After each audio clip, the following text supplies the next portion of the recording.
She took the bullet meant for him. She bled out on the white marble floor, and as the light faded from her eyes, she whispered 3 words to the king that made him stop crying and start smiling, a terrifying, dark smile. Tap the like button and subscribe if you want to know what she said, because those 3 words didn't just save his life, they just doomed everyone else in the room. Chapter 1. The View from the Obsidian Tower. The snow didn't fall in the city of New York. It attacked it. It swirled around the skyscrapers like white ash, coating the dirty streets in a deceptive blanket of purity. But up here, on the 90th floor of the Obsidian Tower, the storm was silent.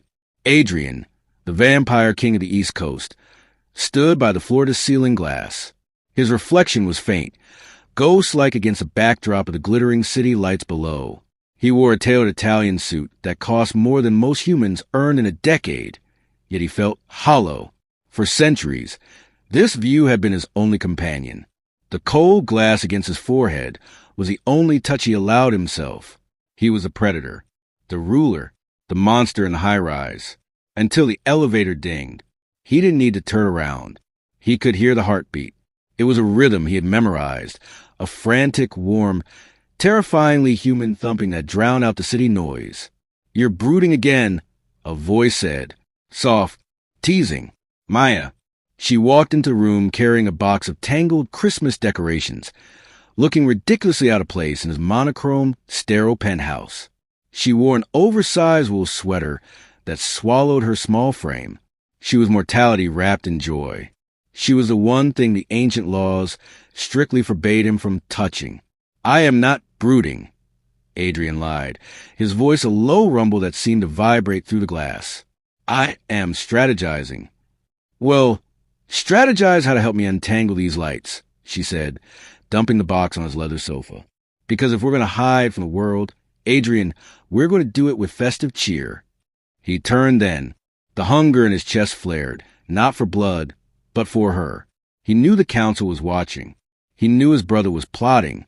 But as he looked at her, the king realized he didn't care if the city burned, as long as she was warm. Chapter 2. The Uninvited Guest. The warmth of the penthouse didn't last long. The air pressure in the room shifted, a subtle, popping sensation that only a vampire would notice. It was a displacement of air caused by supernatural speed. Adrian moved before the thought fully formed. In a blur of motion, he was across the room, placing his body between Maya and the private elevator doors. His fangs descended, sharp and aching, as the golden door slid open with a cheerful chime. A man stepped out. He looked like a mirror image of Adrian, but where Adrian was stoic and controlled, this man was jagged. His eyes were wild, burning with a chaotic energy. He wore a long cashmere coat dusted with fresh snow, and he clapped his hands together slowly. "Touching," the man sneered. "Truly touching. Domestic bliss in the den of a monster." "Julian," Adrian growled, the name tasting like bile. "You were not invited."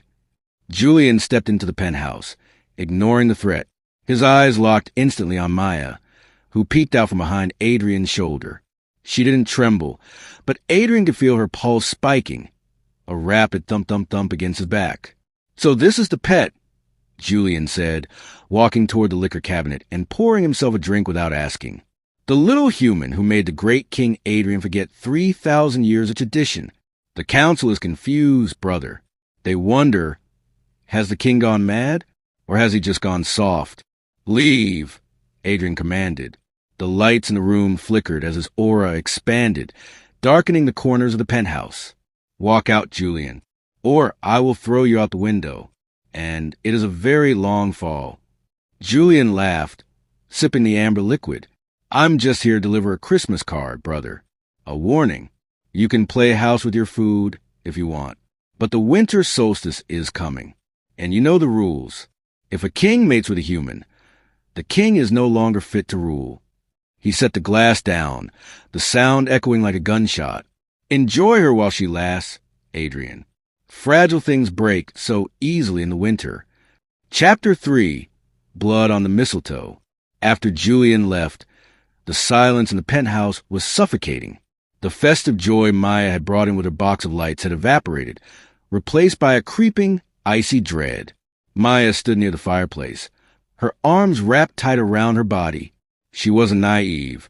She knew Adrian was. She knew what he was. But hearing Julian say it out loud, hearing the naked ambition and violence in his voice, made reality crash down on her. She wasn't just dating a CEO. She was dating a warlord of the undead. "I should take you away," Adrian whispered. He was standing on the other side of the room, putting distance between them as if his proximity was the danger.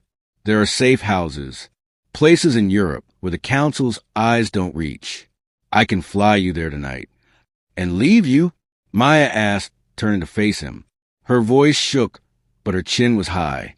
"Leave you to fight him alone? That's what he wants, Adrian. He wants to separate us. He wants to kill you to hurt me." Adrian roared, the sound cracking the crystal vase on the table. He closed his eyes, breathing heavily, tried to rein in the monster. "He is right, Maya. You are delicate. If he snaps your neck, you do not heal. You do not come back. You just end." Maya walked across the room. It took courage to walk toward a predator who was losing control, but she didn't stop until she was standing right in front of him. She reached up and placed a hand on his cold, pale cheek. "Then we don't let him win," she whispered. "We don't run. We celebrate. We live. Because if we run, we're already dead." She reached into a box on the sofa and pulled out a decoration, a bundle of mistletoe wrapped in spiky holly. With a sad smile, she held it above her head. "It's Christmas, Adrian. Kiss me." He looked at her, his red eyes fading back to a soulful brown. He leaned down, capturing her lips in a kiss that was desperate, terrified, and full of a love that defied physics. But as he pulled away, he saw it, a single drop of blood on her thumb where a holly thorn had pricked her skin. The scent hit him, intoxicating, dangerous. It was a stark reminder. He could love her, but the world they lived in wanted to devour her. Chapter 4, The Ancient Law. The sunrise was approaching, and the automated blackout shades of the penthouse began to descend, sealing the couple into a world of artificial twilight. Adrian led Maya into his private study, a room that felt less like a home office and more like a war room. The walls were lined not with books, but with ancient scrolls encased in vacuum-sealed glass tubes, preserved against the decay of time. Adrian walked to a pedestal in the center of the room and unlocked a heavy display case. He pulled out a thick, leather-bound tome. The cover was cracked, stained with a substance that looked suspiciously dark and rusted.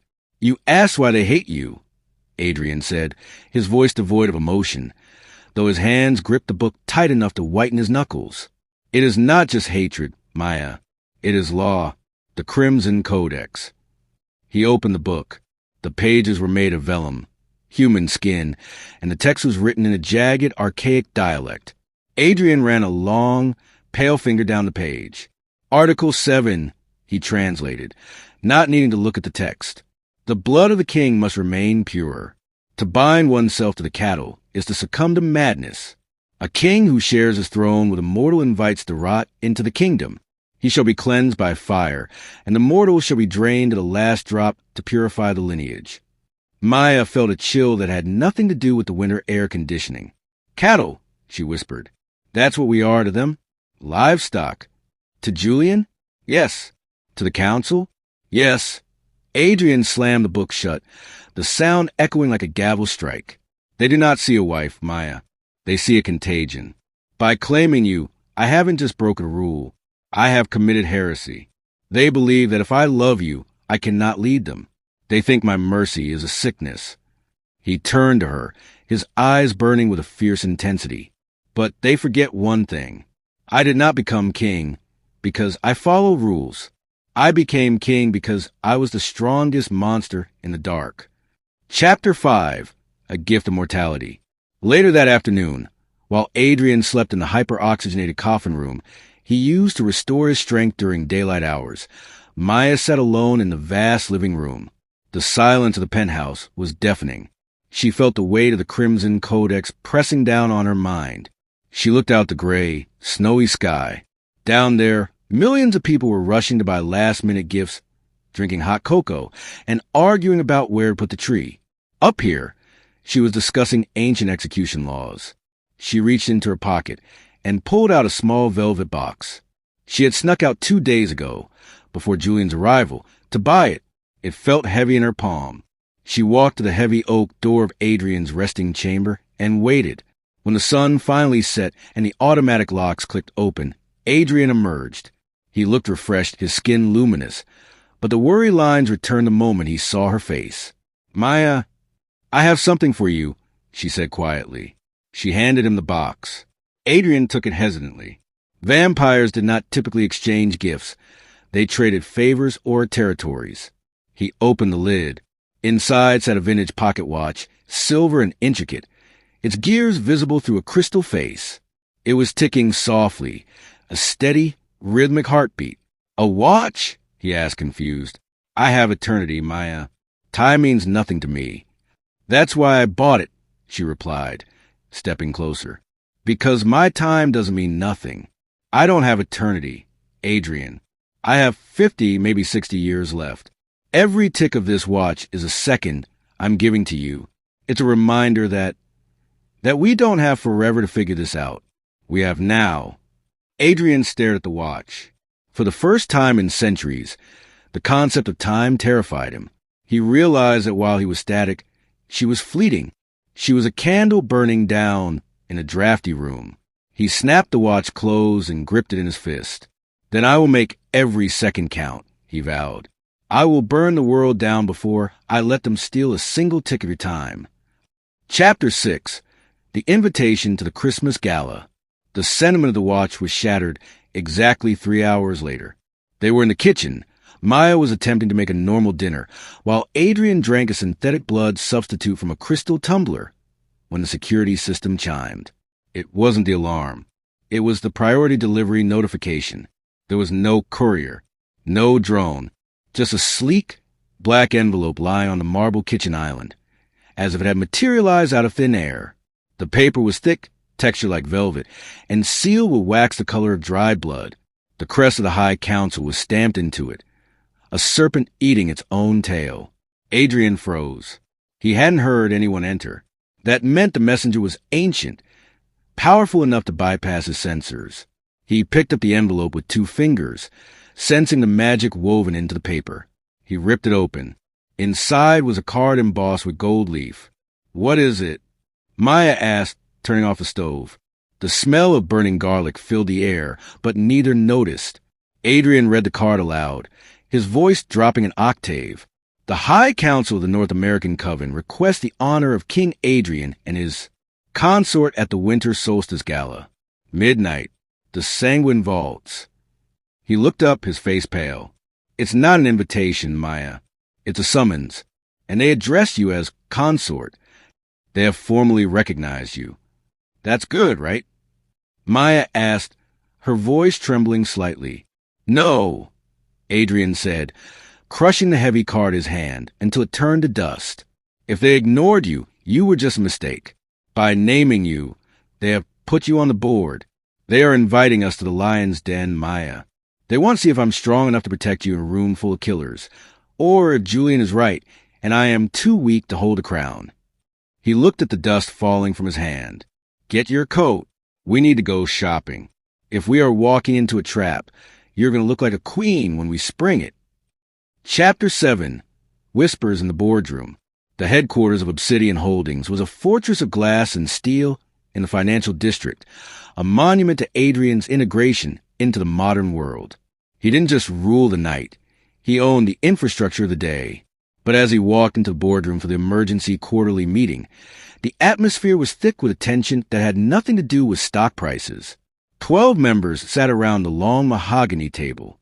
To the human employees in the building, these were investors and regional directors. To Adrian, they were the lieutenants of the East Coast clans, vampires who managed a flow of money to keep their existence secret. Revenue is up 12% in the tech sector, a lieutenant named Marcus said, sliding a tablet across the table.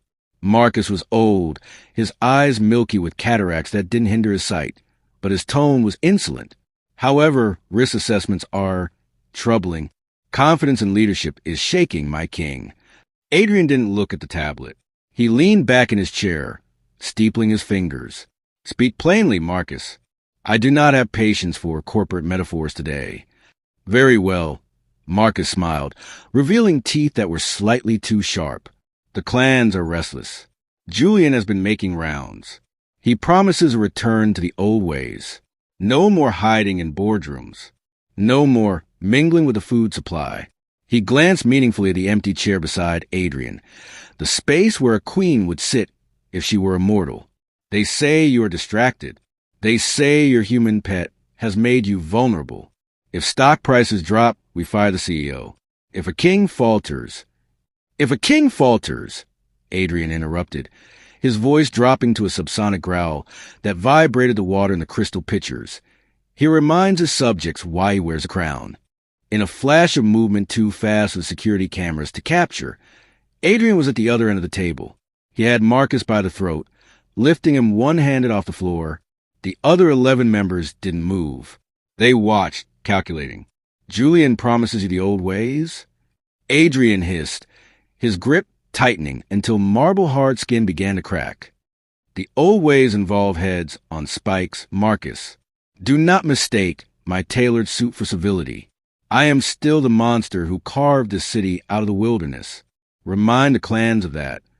He dropped Marcus, who gasped for air, clutching his throat. Adrian straightened his tie, looking perfectly composed. Meeting adjourned. Chapter 8. The Poison Chalice. The victory in the boardroom felt hollow. Adrian knew that fear only worked for so long. Eventually, ambition would override it. He needed to return to the penthouse. He needed to see Maya. When he arrived, the penthouse was quiet. Too quiet. Maya, he called out, scanning the room with thermal vision. He found her in the dining room, staring at a package that had been placed on the table. It was an exquisite wooden crate, branded with the logo of a vineyard in Tuscany that had burned down in 1850. Inside sat a single bottle of red wine, dark and viscous. A card lay next to it. A toast to the happy couple. From an admirer. It just arrived, Maya said, reaching for bottle. The concierge brought it up. It looks expensive, Adrian. Maybe not everyone hates us. Don't touch it, Adrian commanded, his voice sharp as a whip. Maya froze, her hand inches from the glass neck. Adrian walked over, his nostrils flaring. The scent was faint, masked by the oak and the alcohol. But it was there. It smelled like crushed almonds and rotted lilies, wolfsbane mixed with silver nitrate. A cocktail designed not to kill a human, but to turn their blood into a corrosive acid that would burn a vampire from the inside out if he drank from her, or if he shared a glass with her. It is not a gift, Adrian said, grabbing a heavy iron poker from the fireplace. He swung it, shattering the bottle. The dark liquid hissed as it hit the floor, eating into the expensive Italian marble, bubbling and smoking like toxic waste. Maya scrambled back, her eyes wide with horror. The fumes rose into the air, acrid and stinging. If you had drunk that, Adrian whispered, staring at the dissolving stone, you would have died in agony within seconds.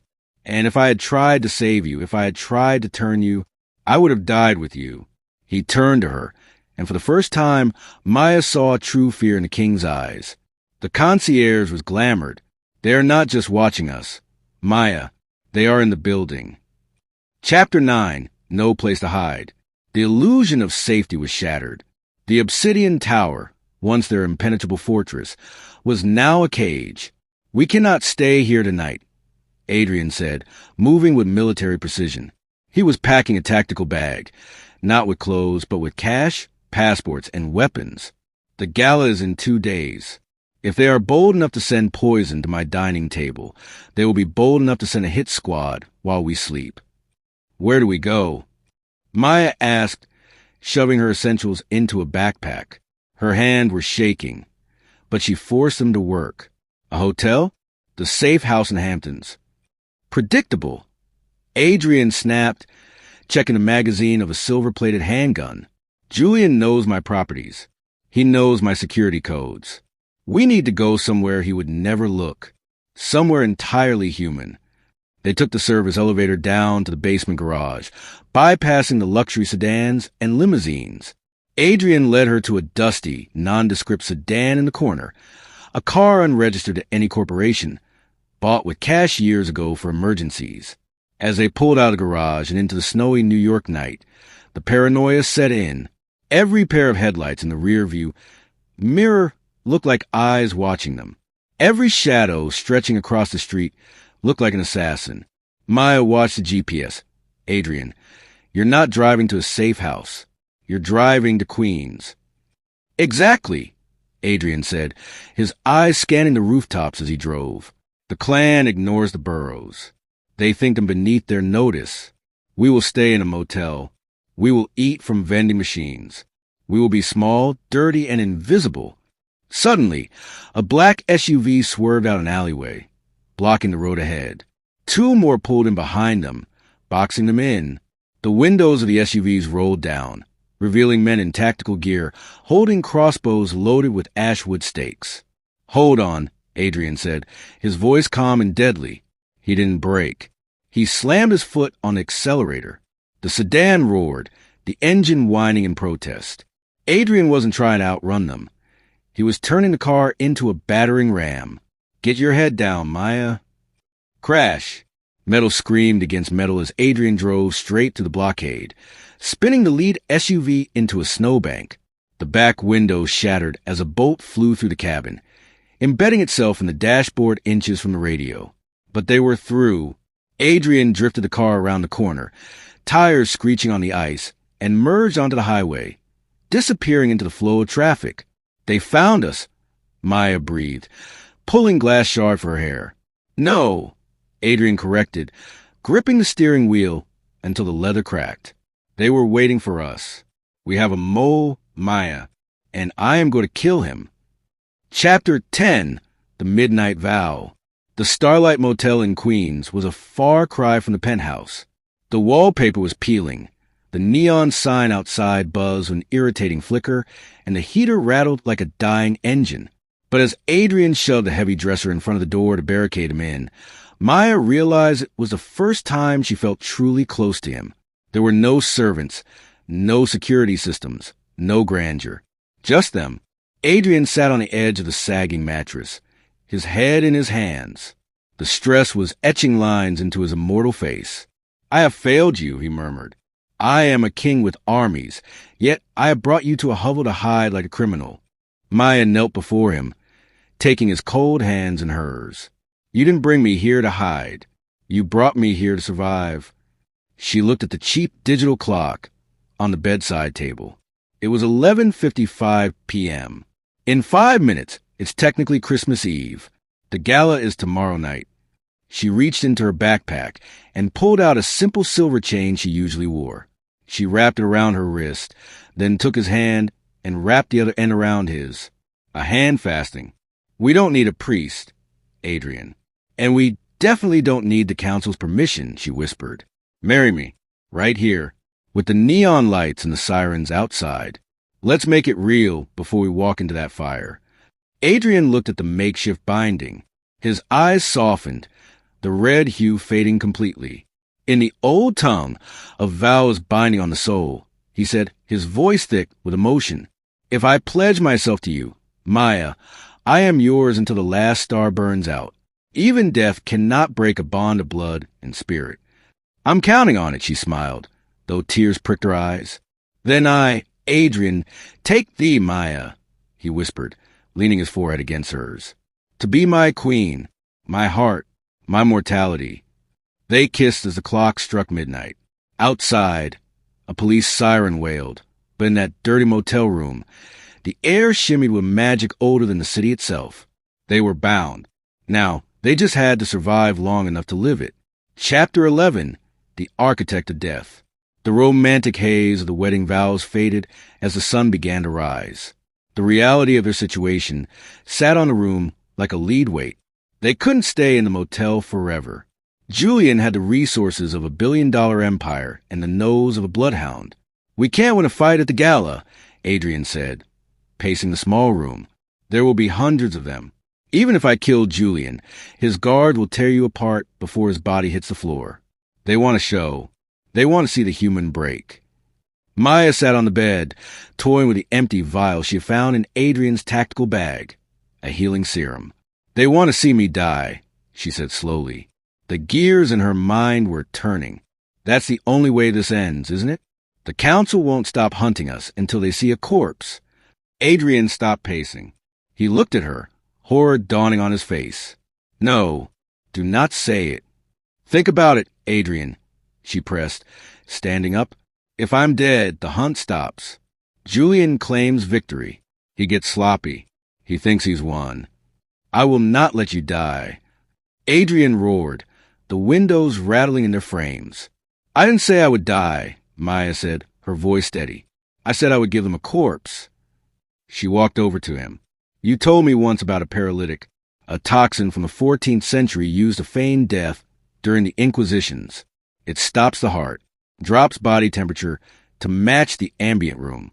For all intents and purposes, the subject is dead. The Lazarus draft, Adrian whispered, looking sick. It is incredibly dangerous, Maya. If the dosage is off by a milligram, it doesn't just stop your heart, it explodes it. If you wake up too late, brain damage is guaranteed. It requires absolute precision. You're the king, she said, gripping his shoulders. You don't make mistakes. We trick them, Adrian. We give them the tragedy they want. And while they're celebrating, we strike. Chapter 12. The compound. To get the poison, they had to go deeper underground than the subway lines.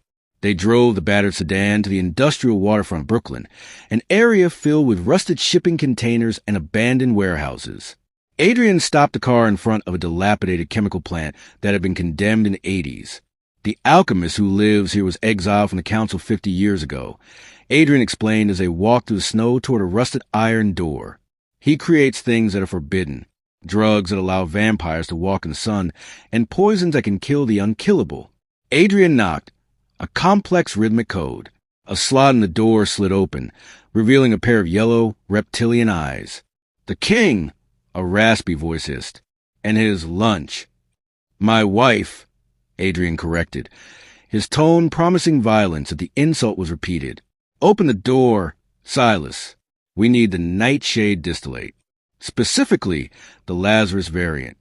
The door creaked open.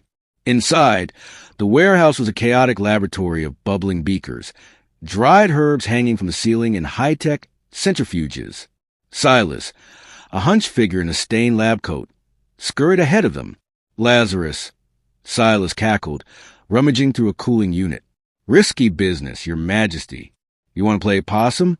Or are you trying to preserve her for a rainy day? Just give it to us, Maya said, her voice cutting through the damp air. Silas pulled out a small vial glowing a faint, sickly blue. 1 drop stops the heart for an hour. 2 drops for 12 hours. 3 drops, and she meets the Reaper for real. He handed it to Adrian with a greedy grin. Payment. Your life, Adrian said coldly. I am letting you live despite the fact that you just saw us. If you speak of this to Julian, I will return, and I will not knock. Silas gulped and nodded. Adrian took the vial, tucking it into his jacket pocket next to his heart. They had the weapon.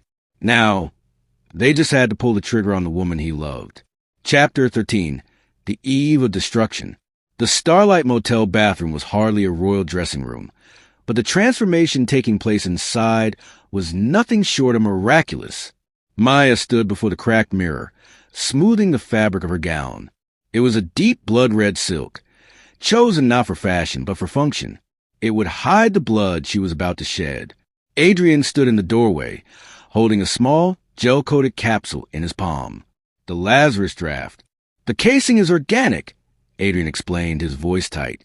It will dissolve in exactly 45 minutes.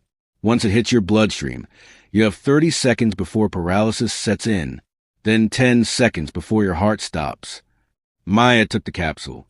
It looked so harmless, like a vitamin. 45 minutes, she repeated. That puts us right in the middle of the opening speeches. We have to time it perfectly, Adrian said, stepping closer to zip up the back of her dress. His hands lingered on her spine. I will provoke Julian. I will force his hand. When he attacks, you must be ready to fall. If you go down too early, they will know it is a trick. If you go down too late, the pain will be unbearable. He turned her around, his eyes scanning her face as if memorizing it for the last time. "There's a thin layer of Kevlar woven into the bodice of the dress," he whispered. "It will stop a bullet from penetrating your heart, but the impact will still." "I can take it," she said, swallowing the capsule dry. She checked her watch. The countdown had begun. "Let's go break some hearts, Your Majesty." Chapter 14, Eyes on the Throne. The Sanguine Vaults were located 3 stories beneath the New York Public Library, a secret cavern of gilded marble and velvet that humans walked over every day without knowing. Tonight, it was a sea of black tuxedos and glittering diamonds. The entire East Coast Council was in attendance. Vampires who controlled hedge funds, shipping lanes, and governments stood in tight circles, sipping crimson cocktails. But the air changed when the heavy brass doors swung open. Adrian and Maya stood at the top of the grand staircase. Silence swept across the room like a cold wind. They looked like gods of war. Adrian in a tuxedo sharp enough to cut glass, and Maya in her blood-red gown, radiating a defiance that unsettled the immortals below. At the bottom of the stairs stood Julian. He wore a white suit, an arrogant contrast to the darkroom. He swirled his drink, a smirk playing on his lips as he watched them descend. To him, this wasn't an entrance. It was a surrender. "He thinks he's already won," Adrian murmured to Maya, offering her his arm. "Look at his eyes. He is not looking at me. He is looking at the crowd, gauging their reaction." "Let him look," Maya whispered back, her heart racing, for now. "He's too busy counting his votes to notice the bomb walking right at him." They reached the floor. The crowd parted, creating a wide circle around the brothers. Julian stepped forward, opening his arms wide. "Brother, you decided to join us, and you brought dinner." A ripple of cruel laughter went through the room. Adrian didn't flinch. "I brought my queen, Julian, and I suggest you show respect before I decorate these walls with your insides." Chapter 15, The First Dance. The tension was thick enough to choke on, but the orchestra, glamored to play regardless of violence, struck up a waltz. It was a grotesque parody of civility. "Shall we?" Adrian asked, pulling Maya onto the empty dance floor. They moved together, a perfect synchronization of predator and prey. Maya checked her internal clock. 20 minutes left. Her hands were sweating, but Adrian's grip was cool and steady. Every eye in the room was glued to them. They were waiting for the strike. They were waiting for the king to falter. "They are circling," Adrian whispered in her ear as he spun her. "Julian has 4 guards positioned by the exits. 2 more on the balcony with suppressed rifles." "I see them," Maya replied, keeping a smile plastered on her face. "When the music stops, Julian makes his move. I can feel him staring at my back." "Focus on me," Adrian commanded, his dark eyes locking onto hers. "Forget the guns. Forget the poison. For the next 60 seconds, just dance with your husband." Maya nodded, leaning into him. For a moment, the world narrowed down to just the warmth of his chest and the scent of his cologne. Pine and rain. It was terrifyingly beautiful. She was dancing on the edge of a grave, and she had never felt more alive. The music swelled to a crescendo. The final note hung in the air, vibrating through the floorboards. The orchestra stopped. The room went deadly silent. Maya squeezed Adrian's hand. 5 minutes left. A lovely performance. Julian's voice cut through the silence like a knife. He stepped onto the dance floor, a silver pistol gleaming in his hand. "But I think it's time for the finale." Chapter 16, The shot rang out. The silence in the Sanguine Vaults was absolute, save for the clicking of the safety on Julian's silver pistol. The weapon was an antique, beautiful and deadly, loaded with bullets cast from the melted crosses of a desecrated church.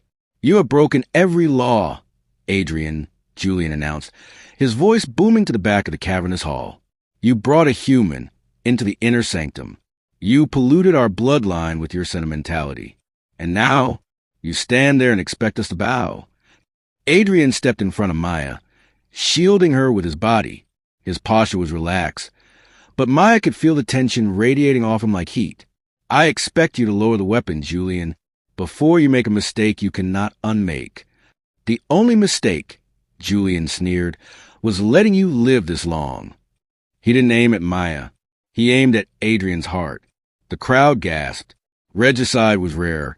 Fratricide was almost unheard of, but Julian was past the point of return. His eyes were wild with the promise of power. Move aside, little human. Julian spat at Maya, who was peeking from behind Adrian's arm. Watch your king fall. Then, perhaps, I will keep you as a pet. Maya's internal clock ticked down. 10 seconds. She felt the first wave of the poison, a numbness starting in her fingertips. It was time. The script had to be followed perfectly. No, she whispered, loud enough for the front row to hear.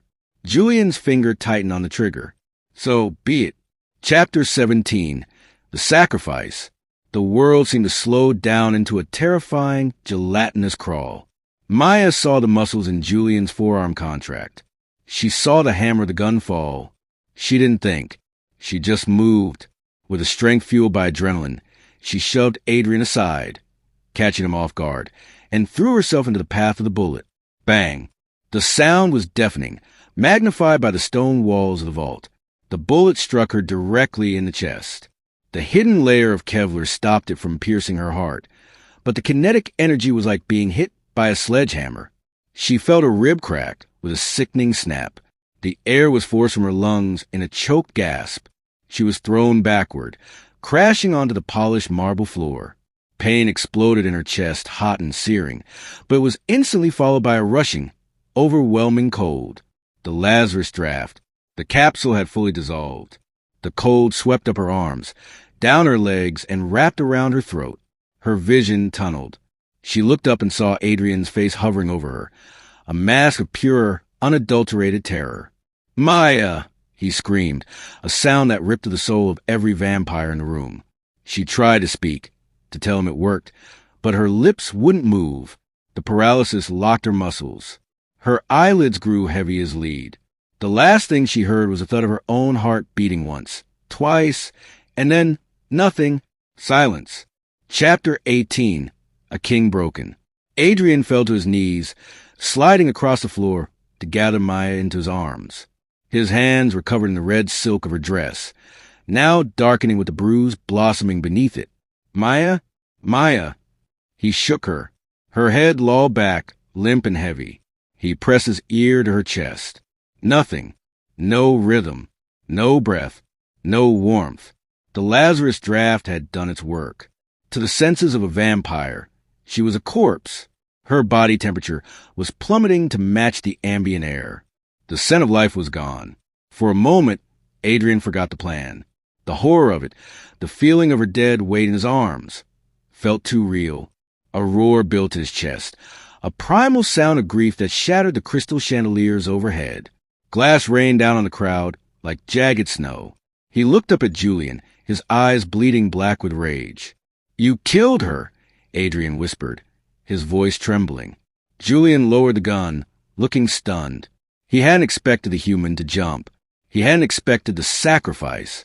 But as he looked at the lifeless body, a slow, cruel smile spread across his face. "She killed herself, brother." Julian laughed, spreading his arms to the crowd. "Behold, the weakness of humanity.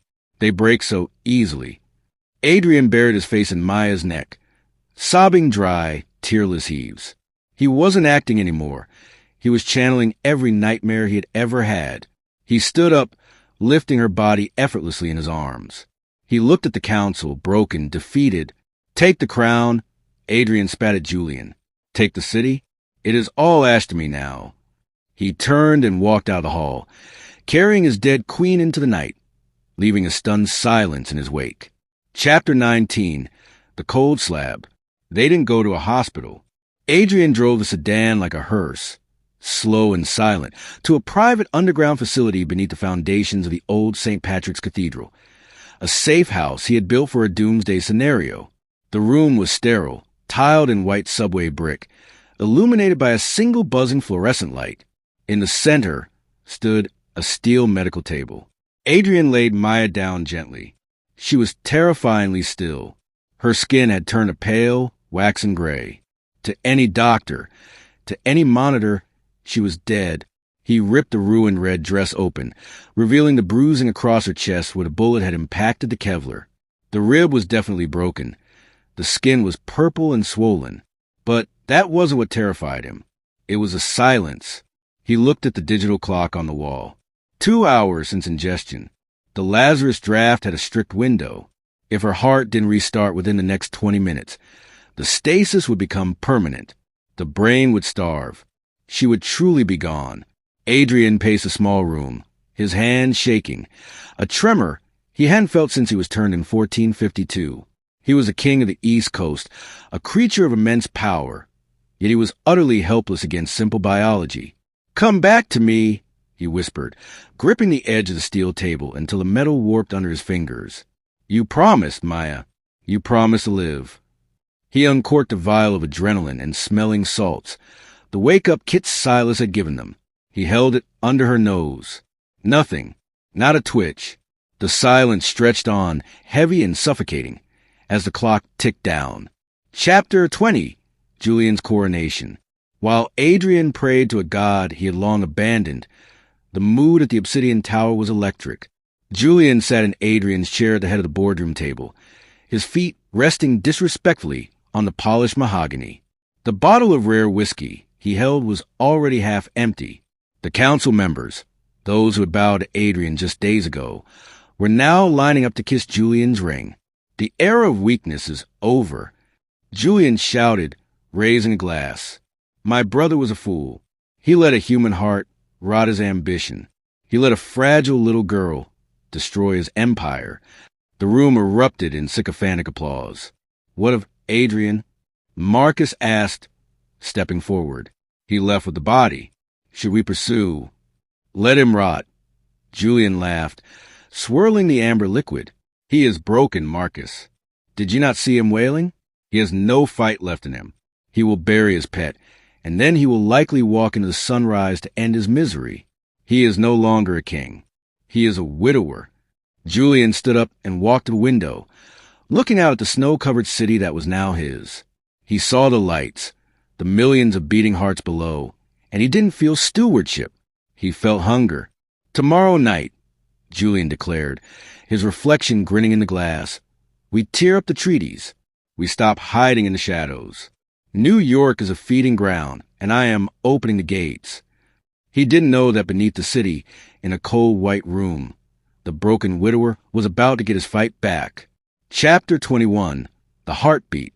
Thump. It was so faint Adrian almost missed it. He froze. He stopped breathing, focusing every ounce of his supernatural hearing on the chest of the woman lying on the table. 10 seconds of silence.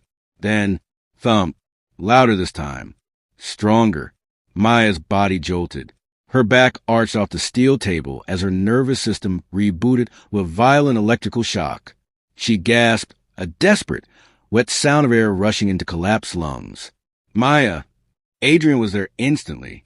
He grabbed her shoulders as she convulsed, her eyes flying open. They were wide, terrified, and unseeing for a moment. She coughed, clutching her chest where the broken rib screamed in protest. It's okay, Adrian soothed, his voice cracking. I've got you. Breathe. Just breathe. Did... She rasped, her voice sounding like she had swallowed glass. Did it work? Adrian looked at her. The color was flooding back into her cheeks. The warmth was returning to her skin. She was alive. She had cheated the Reaper. It worked, Adrian said, pulling her into a crushingly tight embrace, burying his face in her hair to hide the tears of relief that finally fell. They think you are dead. They think I am broken. Maya winced in pain, but gripped his jacket tight. She looked up, her eyes hardening. The fear was gone, replaced by a cold, determined fury.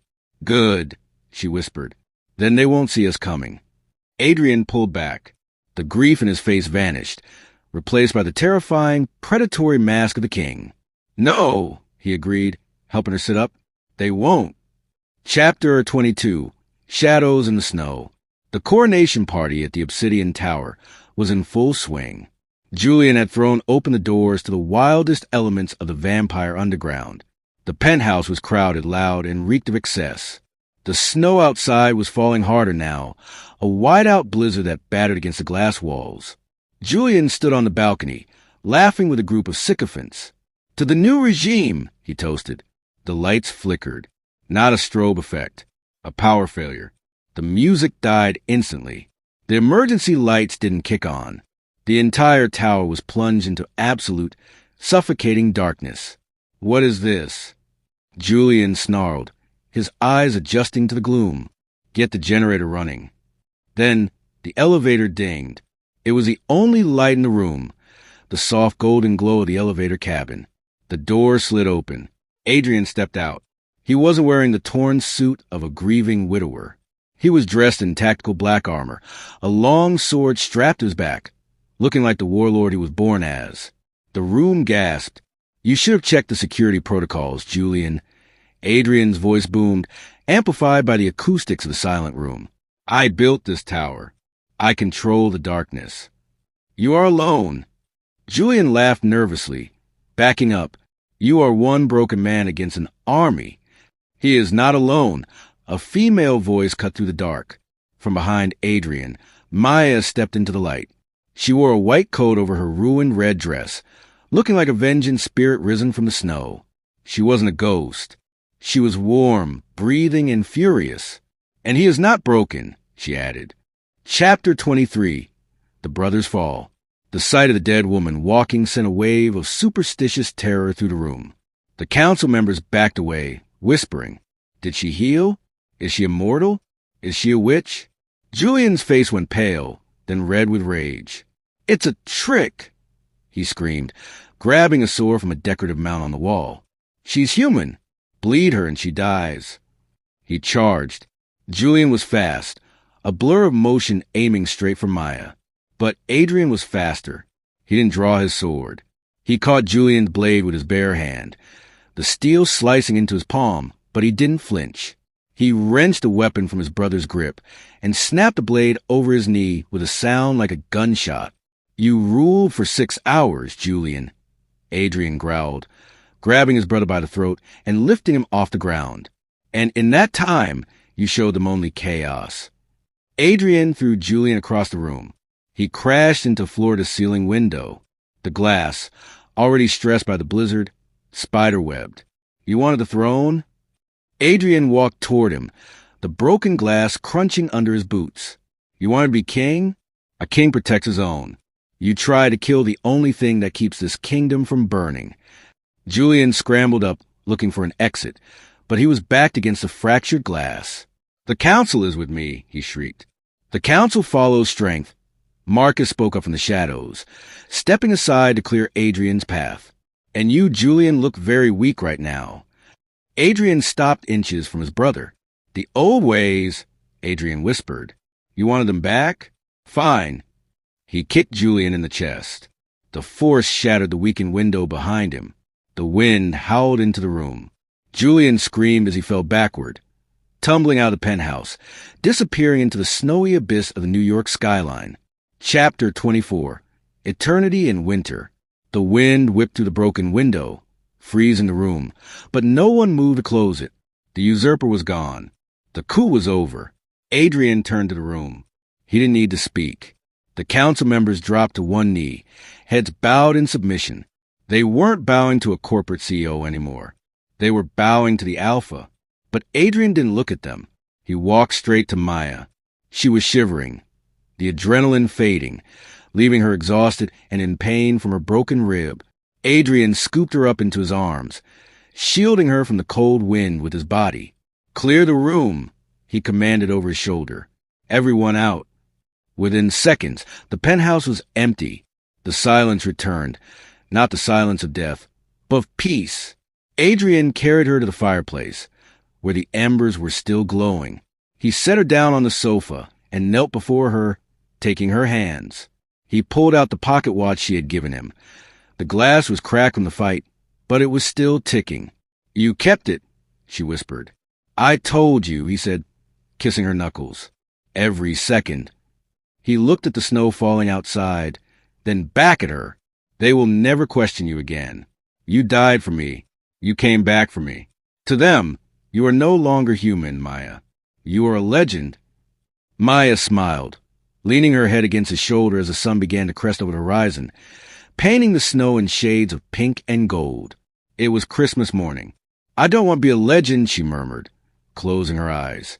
I just want to be your wife. Then let us celebrate, the king whispered, holding her tight as the city woke up below them. Merry Christmas, my love. The end.